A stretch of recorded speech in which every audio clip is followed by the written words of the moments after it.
Salam dostlar, mən Elnur Rəsulov, Azfin Lab'dan və bugün yenə də tədris etdiyimiz sistemlə başqa bir canlı trade paylaşacaq. Baxaq görüm, Amerikan bazarı açılıb və biz hal-hazırda gözləyirik. Bizim hesabımızdır. Yenə də Euro USD-yə fokuslanacaq. Hal-hazırda Euro USD range içərisindədir. USD frank isə diqqət etirin. USD frank range aşağı yönlü qırmağa çalışır. Əgər Euro USD də yuxarı qırarsa, biz alış əməliyyatına keçəcəyik.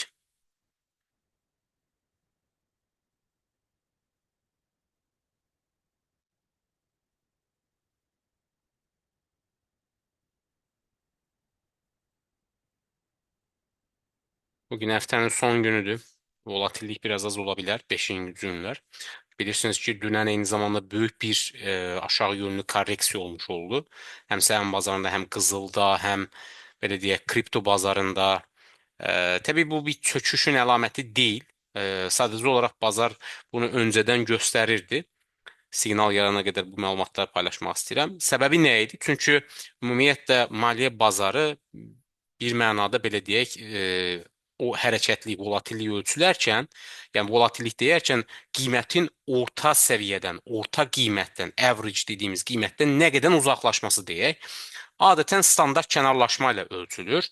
Yəni bir standart kənarlaşma, iki standart kənarlaşma. Lakin qeyri-adi bir hadisə baş vermişdir ki, bazar adətən əksər vaxt 1, 2, maksimum 3 standart kənarlaşma belə deyək, əsasında hərəkət eləyir. Traderlar onu nəzərə alır və əgər bazar 3 standart kənarlaşma gedibsə, başlayıb onu oradan satmağa və yaxud da aşağı düşübsə, oradan almağa başlayırlar ki, bazar kifayət qədər uzaqlaşıb. Amma dünənki vəziyyət, yəni keçən həftə əslində bazarda çox qeyri-adi bir hadisə baş vermişdi. Həm qızılda, həm istiqraz bazarında, həm gümüşdə 6 siqma hərəkət olmuşdu. Yəni bu çox böyük ortalamadan kəskin bir uzaqlaşma var idi. Yəni bir mənada artıq qiymət o qədər uzaqlaşır ki, ortalamadan gedir o volatility divarı dediyimiz volatillik divarına toxunur və o nöqtədən sonra onu heç kim almağa cürət etmir. Və bu alətlər də elə belə alətlər deyil. Yəni bunlar spekulyativ alətlər deyil. Bunlar maliyyə bazarının təməl onurğa sütununu təşkil edən maliyyə alətlərdir. İstiqraz olsun, qızıl olsun, əmtədə gümüş və s. Bu baxımdan artıq bir çox belə deyək də böyük investorlar, fondlar görür ki, o səviyyə artıq zirvədir. Dərhal oradan pozisiyalarını ya bağlayırlar, mənfəətlidirlərsə, ya pozisiyalarını bağlayırlar, ya da satışa short edirlər. Yəni satış pozisiyası açırlar ki, bu da kəskin qiymətin aşağı düşməsinə səbəb oldu və bu əslində aşağı yönlü korreksiya idi ki, və gözlənilən olması gərəkən bir şeydir. Yəni qızıl bir gün içərisində 300 dollar yüksəlirsə, 5600 dollara çatırsa, qızılı həmin qiymətdən almaq aşağı korreksiya etmədən alış açmaq bir çox üçün risklidir. Çünki dediyim kimi ortalamadan çox uzaqlaşıb. Və xüsusilə bir nüansı da qeyd edeyim. İqtisadda belə econophysix deyə bir sahə var. Və fizikada olan belə deyək, müəyyən modulları iqtisadiyyata da tətbiq edirlər ki, bu bəzən uğursuz olur və s. Sonra bir məqalə oxumuşdum, məqalənin açıqçası yadımdan çıxıb, onu paylaşaram hətta tapsam adını. Orada onu Yaponiyanın səhəm bazarını araşdırma aparmışdılar. Səhv etmirəmsə 13 illik bir datanı almışlar, Yaponiya stok marketi. Və onlar analiz etmişdilər ki, əslində bazarda olan o hərəkətlilik, müəyyən hərəkətlilik, belə deyək, müəyyən qırılmalarla hərəkət edir. Tutaq ki, bu nəyə bənzəyir? Siz ox və yayı düşünün. Onu dartırsınız, dartırsınız, dartırsınız. O enerjini nə qədər belə deyək, dartsanız, nə qədər darta bilsəniz, onu o qədər belə deyək də oxu o qədər uzağa ata bilirsiniz. Və səhəm bazarında da bu format, yəni bu qanuna uyğunluq işləyir. Siz qiymət müəyyən həcmdə sıxlaşanda, o artıq belə deyək, müəyyən bir partlayış olacağını göstərir. Və yaxud da qiymət artıq belə deyək, ox yaydan çıxıb gedibsə və hədəfə çatıbsa, belə deyək, və ya hədəfə çatmaq üzrədirsə, artıq onun enerjisi tükənmək üzrədir. Eyni qızılda da həmin məsələdir. Yəni qızıl və yaxud da ki, səhəm bazarı olsun və yaxud da kriptoda olan məsələ olsun ki, o yay dartılıb artıq bu qızılda qiymət həddindən artıq çox belə deyək, uzağa atılmışdı. onun bir yerdə enerjisinin tükənməsi lazım idi və həmin o dünənki korreksiya artıq o enerjinin tükənməsi idi. Yenidən artıq belə deyək, o aşağı yönlü korreksiyadan sonra artıq yenidən bazara alıcılar girəcək və uzun vədədə qızılın belə deyək yüksəlməsi müşahidə olunur. Bu baxımdan əslində bazarı statistik analiz etdiyiniz zaman bu məsələləri öngörmək olur. Adi indi bir nüansı qeyd edeyim. Tutaq ki, bizim belə bir sistemimiz var. Diqqət yetirin. Biz bu sistemdən adətən gün ərzində bazarın neçə standart kənarlaşma olduğunu və yaxud da neçə siqma uzaqlaşdığını hesablaya bilirik.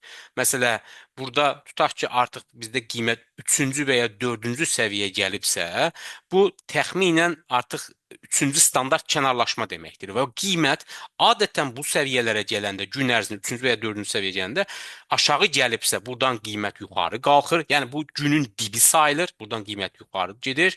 Yuxarı gedibsə, 3-cü və 4-cü səviyyəyə gəlibsə, bu isə qiymətin artıq həmin gün üçün zirvəsi sayılır və oradan qayıtması çox böyük ehtimalla belə deyək də giriş nöqtələridir ki, biz bundan istifadə edirik. Bu belə deyək də bu metodlardan istifadə edib ticarət edirik bu statistik analizdən. Təbii bu o qədər sadə deyil. Hara stop loss qoyacaqsınız, hara take profit qoyacaqsınız və s. bunları bilməniz lazımdır. Və yaxud da bazara bunu hesablamaq üçün o bazarın həqiqətən gücünün tükəndiyini ölçmək üçün müəyyən digər vasitələrdən də istifadə etməlisiniz. Amma sadəcə bazarı statistik analiz etdiyiniz zaman dediyim kimi siz bazarın hansı həcmə getdiyini görə bilirsiniz. İndi biz qaydaq öz sistemimizə. Bazarda müəyyən artıq həcm yaranmaq istəyir avro dollarda. USD frankda aşağı getmək istəyir.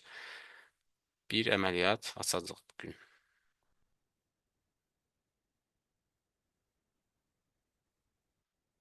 Və təbii ki, siqnal yarana qədər bir digər nüansı diqqətinizə çatdırmaq istəyirəm. Bir çox adam verdiyi sual, okey, biz indi nə edək? Ümumiyyətlə nəyə yatırım edək?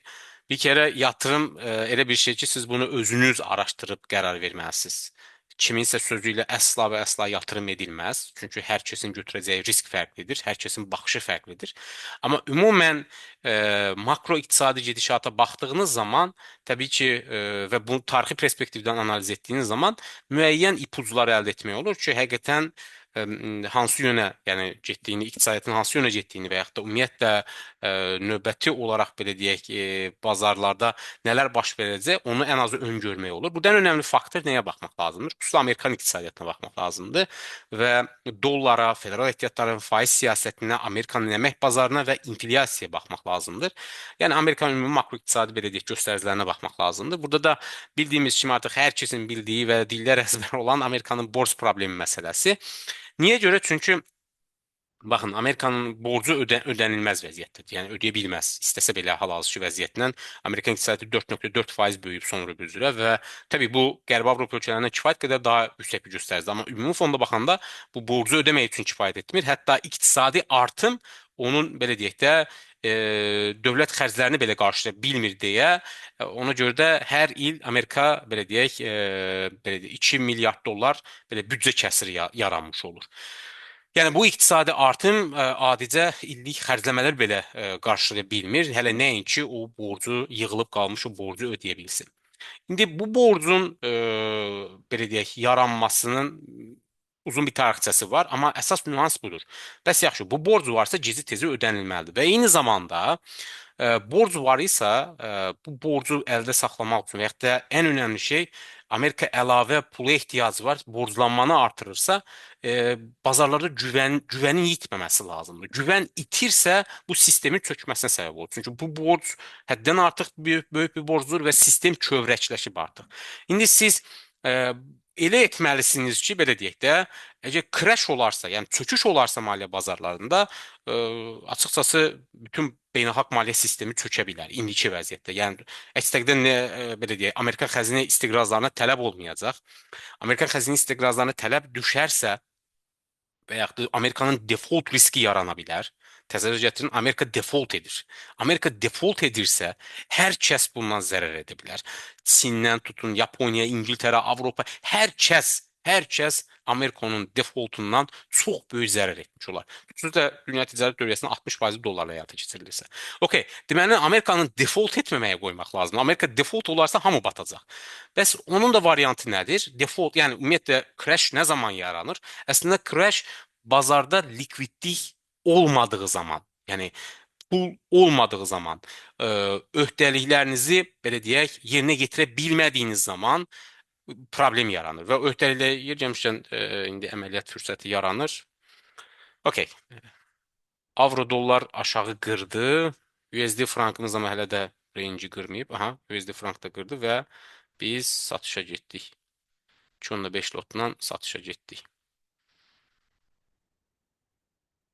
Take profitimizi qoyaq. Take profitimiz 1.19 126 təxminən.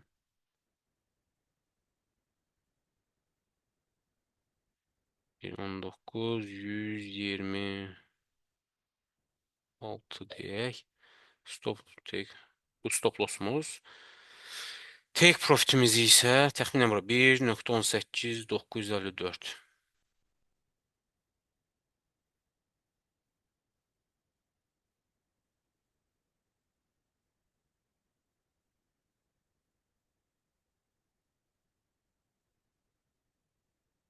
Təxminən bura. Okay, gözləyirik.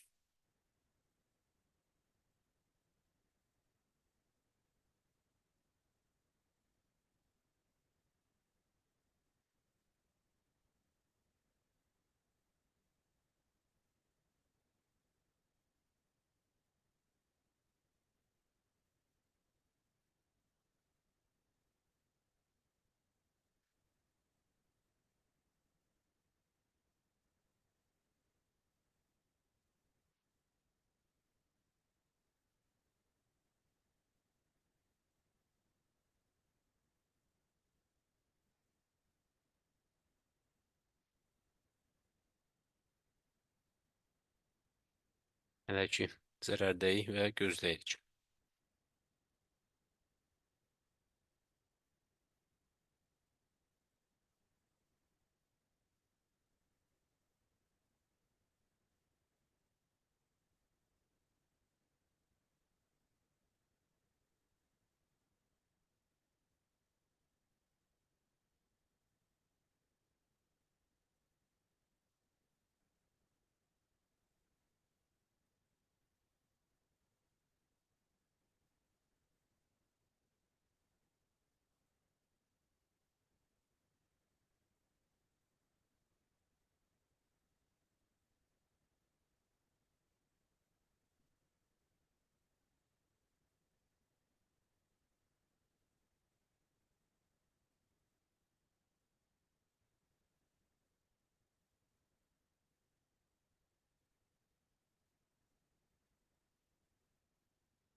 Ha, dostlar, take profit olduk.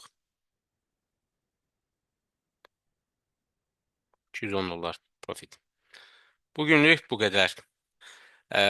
Bu əslində belə deyək, bu ticarəti göstərməkdə məqsədim nədir? İlk öncə onu da qeyd edim. Çox təəssüflər olsun ki, mən bu sahədə ümumiyyətlə bu sahədə bir sahədir. Çox da qısa vədə tradinglə məşğulsa, böyük əksəriyyətin itirmə faizi var və statistika bunu göstərir. Amma onları analiz etdiyimiz zaman görürük ki, bu itirmələrin böyük əksəriyyəti bazara intuitiv yanaşmanın səbəbidir. Yəni məsələn, məncə qızıl çox bahalaşıb düşəcək və ya məncə qızıl çox ucuzlaşıb alaq. Bu tipli yanaşmalardır. Bu tipli yanaşmalarla bu bazarda ümumiyyətlə nəinki ticarət etmək, yəni sağ qalmaq belə mümkün deyil. Bu bir. İkinci tərəfdən dostlar, ənənəvi yanaşmalardan, metodlardan istifadə olunur. Misal, tutaq ki, siz YouTube-a atsanız, xüsusilə ingilis dilli, türk dilli, rus dilli və s. milyonlarla videolar var ki, xüsusilə belə deyək, ənənəvi indikatorlar var. Bu indikator dediyimiz şeylər məsələ tutalım ki, indi heç kim trade bunu bilənlər bilir. Tutaq ki, bəsit orada məlumatlar var. Məsələn, moving average deyək ki, 10 günün qiymət ortalaması. 20 günün qiymət ortalamasını alır. Deyir 20 günün üzərindədirsə alışa gedəcək, 20 günün altındasa satışa gedəcək. Moving average indikatordur və ya RSI, Ichimoku və ya ən çox eşitdiyimiz son vaxtlar smart money. Adı çox cazib gəlir. Smart money. Baxın, bunların heç birisini üzərində sistematik trading qura bilməzsiniz. Niyə qura bilməzsiniz? Mən bunu sizə deyim. Və bunları deyərkən də məsuliyyətimlə deyim. Çünki bunların üzərində kifayət qədər araşdırma aparmışam. Kifayət qədər. Yəni akademik səviyyədə məqalələr oxumuşam, traderlar oxumuşam. Problem nədədir? Mən sizə qısaca izah edeyim. Əgər maraqlıdırsa, təbii tradeimiz başa çatdı. İndi məlumat verəcəm və eyni zamanda bayaq dediyim o makroiqtisadi analiz baxımından onu da davam edəcəm. Burada ən önəmli olan nüans ondan ibarət ki, bir çox adam elə bilir ki, məsələn, o istifadə edilən indikatorlar gecikən indikator. Yəni məsələn, moving average qiymət gəlir, o qiymətin ardınca gəlir. Siz keçmişə baxıb nə isə öngörə bilməzsiniz. Bu yanlış bir şeydir. Keçmişə baxarkən də ən azı dünənə baxsanız, hə, deyək ki, dünənin bazar vəziyyəti bu günə təsir edir. Və yaxud da heç olmasa keçən həftəyə baxsanız, hə. Amma siz gedib 200 günlük moving average qoyursunuz, 200 günlük ortalama qiymət və deyirsiniz ki, hə, bax 200 günlüyün üzərindədir. 200 gündə nələr olub, hansı hadisələr baş verib, bazar artıq o informasiyanı həzm edib. Hətta bazarda belə bir şey var. Efficient Market Hypothesis. Bunu Guiana Fama adlı bir iqtisadçı ilə sürüb, hətta Nobel mükafatı alıb ona görə. Və deyir ki, bazar efficientdir. Yəni mənası o deməkdir ki, bazarda heç kim bir-birindən üstün deyil. Çünki informasiya ani anda alıcı və satıcı bazar o informasiyanı ani anda belə deyək, həzm eləyə bilir. Yəni nə isə bir şeyi bilmək dərhal sizə bir üstünlük vermir. Çünki o bazarı sizin kimi belə deyim, milyonlarla, minlərlə insan o informasiyanı alır və dərhal ona görə pozisiya alır. Bu təbii ki, özünə çox ciddi mənada tənqid olunan bir nəzəriyyədir. Xüsusilə məsələ George Soros əfsanəvi belə deyək də adam trader olub, investor daha doğrusu, əfsanəvi investordur. Və yaxud da Jim Simons, bu adam kvant belə deyək də ticarətin, kvant tradingin atalarından birisidir. Bu adamlar onu tənqid edir və deyir ki, bazarda müəyyən anomaliyalar olur. Və o anomaliyaları tutaraq, sözlə onlar ona fokuslanıblar. Məsələn, Soros kimi adamlar nə edir? Bazarda anomaliya, yəni belə deyək, o efficientdən kənara çıxma və yaxud da standart kənarlaşma nədir? Bu xüsusilə İngiltərə Mərkəzi Bankı üçün deyə bilərik. Tutaq ki, ən populyar oldu da ki, İngiltərə Mərkəzi Bankını diz çökdürür və yaxud da Tayland bahtını belə deyək, satışına oynayıb çox böyük oradan pullar qazanıb Soros. O adam nə edir? Baxır ki, bazarda müəyyən bir qeyri-adi hərəkətlənmə var. Məsələn, İngiltərəni necə çökdürmüşdü? Baxırdı ki, İngiltərə Mərkəzi Bankının belə deyək də, ehtiyatları azdır. O funtu dəstəkləyə bilməyəcək. Baxmayaraq ki, İngiltərə Mərkəzi Bankının rəhbəri həmin vaxtda çox rahatlıqla deyir ki, heç bir problem yoxdur. Bizim kifayət qədər ehtiyatlarımız var. Bu adam spekulyasiya elədi. Təbii ki, onunla başqa investorlar da, məsələn, Stanley Druckenmiller var və s. Onlar da spekulyasiya elədi və bu anomaliyadan çox böyük pul qazanmış oldular. Və eyni qaydada Tayland bahtına. Bunlar makro traderlardır. Onlar baxır ki, bir yerdə bir şeylər qaynayır. Yəni məsələn, hər hansı bir sistemdə bir kövrəşlik var. Məsələn, bunu saxlaya bilməyəcək. Tutaq ki, hər hansı bir ölkənin valutası həddən artıq çox dəyərlənib. Momentini gözlə və ani anda hücum edirlər və sistem orada belə deyək də o zəif nöqtəsindən çökməyə başlayır və təbii ki, onlar da böyük gəlir əldə etmiş olurlar. Bu makro tradingdir. Bir də var. Qısa, yəni makro səviyyədə bir ticarət. Bir də bax, qısa vədəli tradinglə məşğul olmaq istəyirsə, o indikatorlar heç bir şeyə yaramır.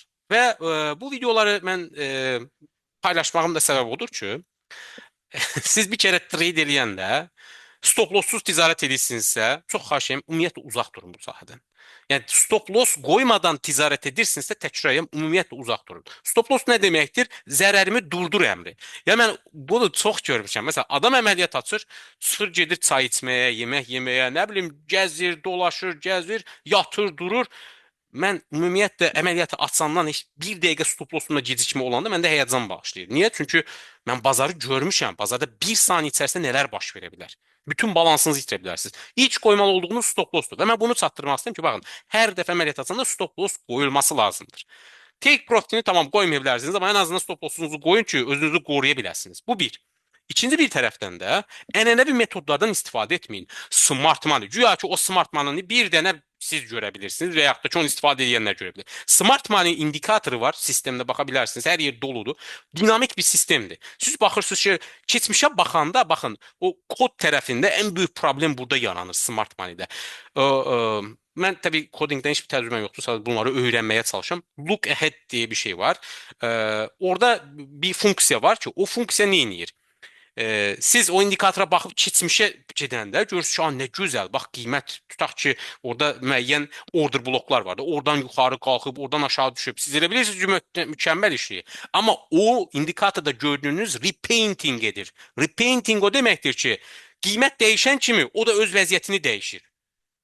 Və siz elə bilirsiniz ki, keçmişə baxanda mükəmməl görsənir. Amma onun heç bir prediktiv öngörmə şeyi yoxdur. Və real hesabda da smart money ilə tamam. 5 ayda bəlkə şansı ciddidən tutura bilər. Amma davamlı siz onunla ticarət edə bilmirsiniz. Çünki mən onu backtest eləmişəm və nəticələrini görmüşəm. Sıfır. Sıfır.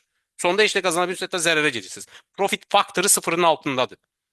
Və bu baxımdan mən bir videolar çəkməkdə məqsədim, bazarda əsla mükəmməl bir sistem yoxdur.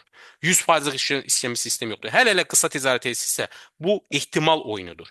Sadəcə o strategiyanızı, hipotezinizi necə qurmağı izah etməyə çalışıram ki, bizim kimi belə deyək, kiçik traderlar böyük şeylərlə böyük proqnozlar verməsi və yaxud da ki, bazar bu nöqtədən bu nöqtəyə gələcək deyə bilməz.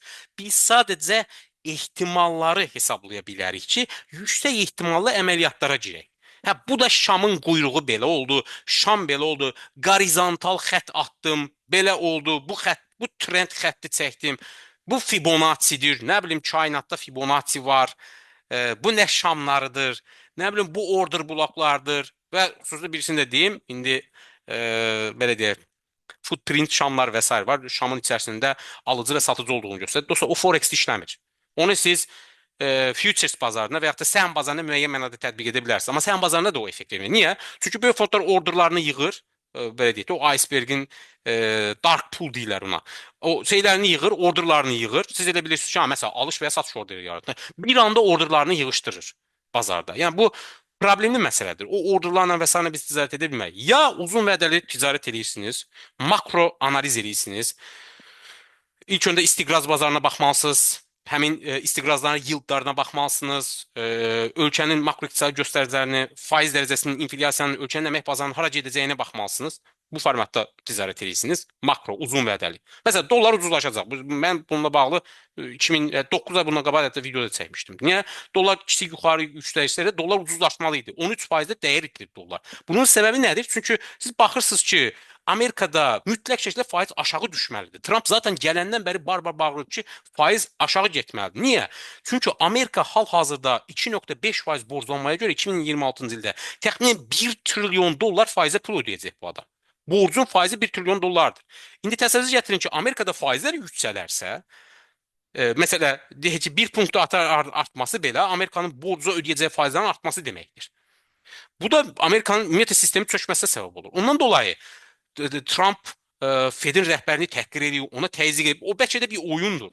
Çünki faizi salmaq da o qədər asan deyil. Siz faizi saldıqca dolların taxtını da zədələmiş olursunuz. İnsanlar əlində olan dolları satırsa, dollara güvən azalmış olur. Bu Amerikanın ən böyük gücüdür əslində ki, dollara güvən var idi. Ve bu bakımda bunu öngörmək olur ki, dollar ucuzlaşacaq. Bu qaçınılmaz bir makroiqtisadi qanunluqdur. Bunun alternativi də yoxdur. Alternativi nədir təkcə? Amerikada möcüzəvi bir iqtisadi artım olsaydı, onu demək olar ki, problemi yoxdur. Amma Amerikada möcüzəvi bir iqtisadi artım da yoxdur. Böyüdüyü iqtisadi artım illik büdcə kəsirini belə bağlamağa yetmiş. Bu baxımdan siz bunu öngörə bilirsiniz. Makro iqtisadiyyatdan anlayış olanda bunu öngörə bilir. Yəni bir var bu formatda ticarət edirsiniz, analiz edirsiniz və uzun vədəli ticarət edirsiniz. Qısa vədəli ticarət edirsinizsə, sistematik ticarət qurmalısınız, sistem qurmalısınız, hipotez irəli sürməlisiniz, ölçmə metoduna, vizual əsla şama baxıb analiz etməyin. Baxın, mən burada şam analizidir, mən istəsəm bunu xətti qrafikə keçirərəm. Yəni o şamın quyruğunun, şamın başının mənim üçün heç bir önəmi yoxdur. Heç bir önəmi yoxdur. Biz sadəcə qiymətə baxırıq. Qiymət bu hissədən keçərsə aşağı getmə ehtimalı nədir? Qiymət bu hissədən yuxarı gedərsə oradan yuxarı getmə ehtimalı nədir? Və bunu da mən açıqcası deyim, Mark Fisher'i oxuyun, Logical Trader kitabını oxuyun və mən onun sistemindən istifadə edirəm. Bu adam özü traderdir. Yəni burada biz kəşf eləmişik deyəcək bir şey də yoxdur açıqcası. Yəni bunları faydalı olsun deyə paylaşıram və ümid edirəm ki, belə deyək və pozitiv impact dediyimiz o müsbət bir təsir yaratmaq istəyirəm. Səbəbi də nədir? Çünki mən bu sahədəyəm və bu sahə kifayət qədər belə deyək, spekulyasiya açıq bir şeydir. Yəni hər kəs deyir ki, gəl mən sənə milyoner olmağı öyrədəcəm və bizim kimi toplumlarda bu şeylər çox rahat satılan bir şeydir. O deyil.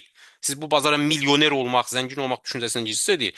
Bu peşəkar bir işdir və intellektual əmək tələb eləyir, araşdırma tələb eləyir, disiplin tələb eləyir və ondan sonra qərar verib, buradan müəyyən gəlir əldə edə bilərsiniz.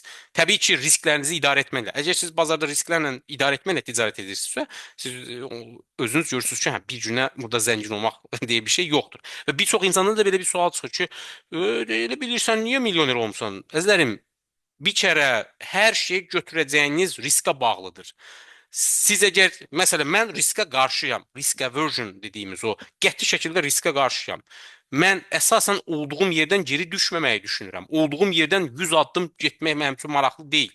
Elə insan tipləri var ki, və o xarakterli insanlar var ki, o olduğu yerdən 100 addım sıçrayış etməyi düşünür. O tip adamlarında, və mən bu sayədə kifayət qədər araşdırmışam, o tip adamlarında 1 milyonundan 1-2'si o sıçrayışı edə bilir, önə atıla bilir. Qalan, nə bilim, 999 mini, belə deyək, sıradan çıxır. O sıradan çıxanları görmürlər, hər kəs o önə atılanları görür. Mənim üçün isə sıradan çıxanlar maraqlıdır. Çünki həyatda dərs ala biləcəyiniz və tradingdə xüsusilə dərs ala biləcəyiniz şey niyə uduzdular? Kim o səhvlərdən dərs almaqdır? Udanların hekayəsini biz təkrarlamamız çox çətin məsələdir. Orada təbii ki, şans faktoru da var. Bütün hər şeydə olduğu kimi burada da şans faktoru var. Sadəcə burada önəmli olan nüans odur ki, bizdə belə bir düşüncə var. Yəni mən əslində bu videoların məqsədi bu düşüncəni, bu paradigmanı dağıtmaqdır ki, o elə deyil. O qədər sadə deyil. Yəni bazarda öyrənirsinizsə, belə deyək, daha peşəkar traderları oxuyun. Yoxsa da ingilis dili. Xacım, türkləri, ruslu şeyləri oxumayın. Onların qandığı bir şey yoxdur. Yəni bunu peşəkar traderlar var ki, onları oxuyun. Kimsə technical analysis kitabı yazır, gedib alıb oxuyursunuz. Adam baxırsınız ki, ənənəvi şeyi oradan buradan köçürüb yazıblar. Ay bu nə bilim şamın quyruğudur. Bu nə bilim başçı informasiyasıdır. Şam belə oldu. Bu indikator elə oldu. Mən onların kralını oxumuşam. Heç bir şeydə yaramır.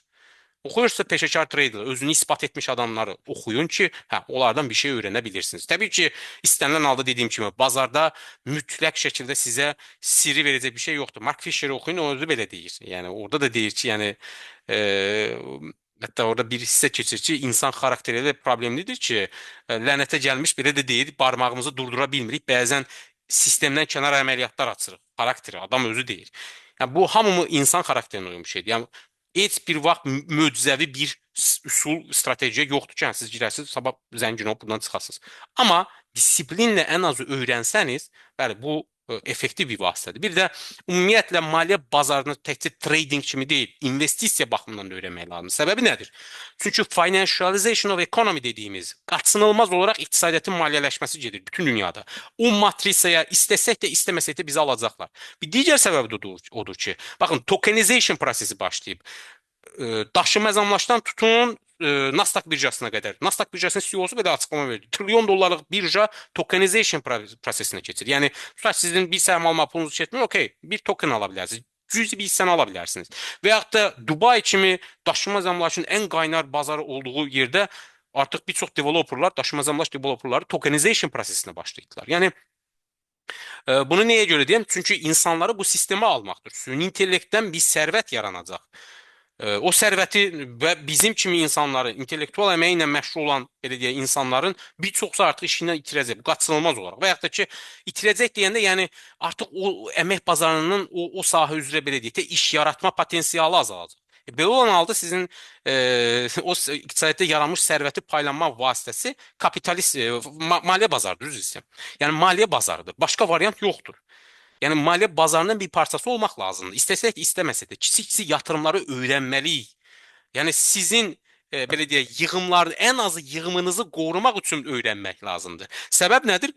Bir öncəki çıxışımın davamını gətirirəm. Bayaq dediyimiz məsələ ki, crash, əgər çöküş olacaqsa, likvidlik çatışmazlığından olacaq. Amerikada 2008-ci ildə bu dərsi aldı. Baxın, 1930-cu il böhranı belə, hətta bununla bağlı Milton Friedman'ın bir məqaləsi də var, məşhur Nobel mükafatı olan, belə deyək də, Nobel iqtisadçısı. Milton Friedman monetarist idi o yeri gəlmişkən. Onun məsələ 1930-cu il böhranının olma səbəbi kimi Mərkəzi Bankı günahlandırır ki, o likvidlik təmin etməmişdi. 2008-ci ildə də eyni zamanda likvidlik probleminin olduğunu deyirlər.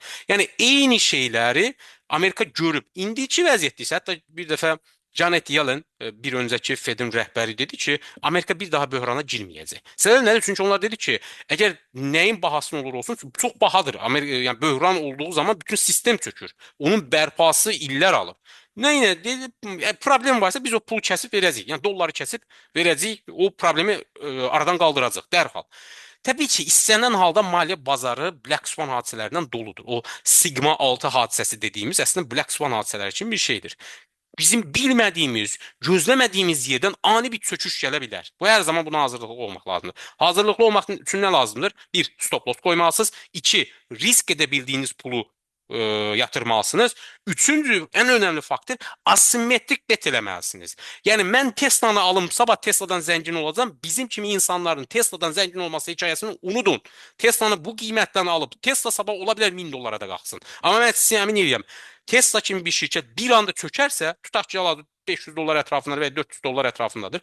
Bir anda qiymət məsələ düşərsə 200 dollara, siz oturub panik edəcəksiniz, gözləyəcəksiniz. Bu düşə bilər 200 dollara, 3 ay, 3 ay, 5 ay, 10 ay gözləyə bilərsiniz. Və zərərinizə gələn kimi bağlayıb siz çıxacaqsınız. Ondan sonra görəcəksiniz Tesla 1000 dollar oldu. Ya bu baxımdan bu tip səhmlərdən kiçik investorların pul qazanması çox problemlidir. Ya bir maliyyə bazarından pul qazanmaq istəyirsə, ya çox kiçik, belə deyək, ən azından yeni başlayan sektorlara baxmalısınız ki, gələcək vəd eləyir. Bu bir. Məsələ, quant computing, robotics və ya biotek sahəsində olan müəyyən səhmlər var ki, o şirkətlərə baxmaq lazımdır. Çox ciddi araşdırmalar aparırlar bu kanser xəstəliyi üzrə və yaxud da insan ömrünün uzadılması üzrə və s. Bunlara baxmaq olar. Yeni gələn sahələrə və yaxud da data centerlara baxa bilərsiniz. Bu tip sahələrə baxsınız ki, bunlara gələcək vəd edən şeylərdir. Ən azından bu tip sahələrə yatırım edib asimetrik bet edirsiniz. Birin 100-ə və s. gəlir gözləyirsiniz. Bu başqa bir yəni effektiv üsuldur bu Black Swan hadisəsindən sığorta olmaq üçün. Çünki bazar çökəndə də siz narahat olmursunuz. Amma yoxsa gedib Tesla almısınız, Nvidia almısınız, Microsoft almısınız, ola bir dəfə düşəndə sizin balansınızın 50%-ni zərərə gedirsə, təbii ki, hər kəs həyəcanlanır. Əgər böyük yatırım etmisinizsə. Və ümumən niyə bu bazarı bilməliyik xüsusi qeyd etdiyim kimi? Çünki pulun ucuzlar, yəni kağız pulun bir mənada get-gedə, xüsusilə dolların devalüasiya prosesi gedir bütün dünyada. Qaçınılmaz olaraq. Niyə? Çünki Amerika öz borcunu əritməsi üçün o dolları ucuzlaşdırmalıdır. Tutaq ki, indi 1 dollara məsəl üçün bir çörək ala bilirsinizsə, sabah o dolları ucuzlaşdırıb o yarım çörək alsanız, Amerikanın doğru belə deyək də, Amerikan borcu demək olar 50% dəyər itirmiş olur. Bu başqa variantı yoxdur. Amerika belə eləyəcək. Ondan dolayıdır ki durmadan qızıl yüksəlir, qızıl yüksəlir. Dolların uzlaşmasından gələn inflyasiya dalğası təbii ki, bütün sahələrə, o cümlədən daşınmaz əmlaka da sirayət eləyəcək və bütün sahələrə sirayət eləyəcək. Yəni kağız pulu evdə saxlamaq əslində kasıblaşmanın bir üsuludur. Yəni tutaq ki, siz gedib, məsələn, Amerikan vətəndaşları əgər heç bir yatırım etməyibsə, əllərində bir yığın var idisə, bir ilin içərisində 13% kasıblaşmış oldular. Niyə? Çünki dollar 13%, hətta 14% dəyər itirdi.